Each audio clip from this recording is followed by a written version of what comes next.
Zvi Band. But to answer your question, to make sure we keep in touch with people, on a regular basis, it's clear the possibility that these days, either with LinkedIn or Google Alerts, or something like that, just to hide some kind of price and stuff from Mr. Zvi Band. Well, you're right, it's the lazy man's focus to be able to say, hey, what can I do for you? And maybe there's something I can do. Finding out where you can add value and doing it proactively for them has become a completely different experience. Zvi Band, we mean look, push comes up, you say, hey, I want to continue high priority contacts at least once a quarter, and these have a lower priority once a year.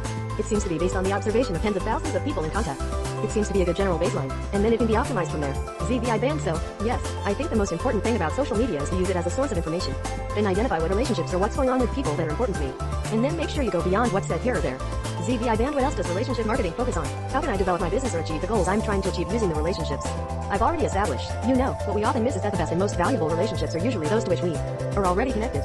Those related to networking. Zvi Band. This is the point of capital strategy. And every point, is not revolutionary at all, but it is. Can you do it consistently? So, for example, start with, can you block the time on your calendar? Or find a way to do it over and over again? Whether it's having memories or triggers or something you do regularly. Back to our point, hey, if I had 100 people, how many times do I have to be in contact with them? Well, of course, since you prioritize relationships, those that have a higher priority and, hopefully, those that are fewer in number, you can spend more time doing it. They're thinking about, the more the act of going out and building new relationships, right? They know if it's a link to people on LinkedIn or a way, to walk into a poorly lit room or a conference CEO's ballroom and exchange business cards and try to establish new relationships. I mean, there's a part of this book that seems to come out of all this.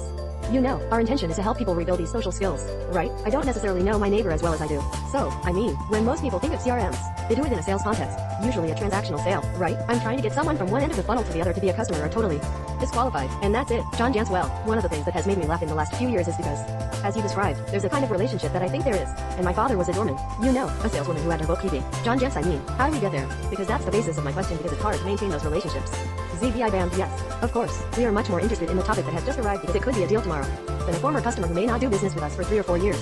So I'm much less likely to be interested. John Jantz. Well, and that's interesting. You used the word lever several times, and I wanted to ask you precisely because, I mean, I think everyone knows, let's be honest, we have so much time on earth and we want to make sure that we focus our efforts on the people who can not only give us added value, but also on the people we can serve, the people we believe we can help, the people who give us a lot of energy.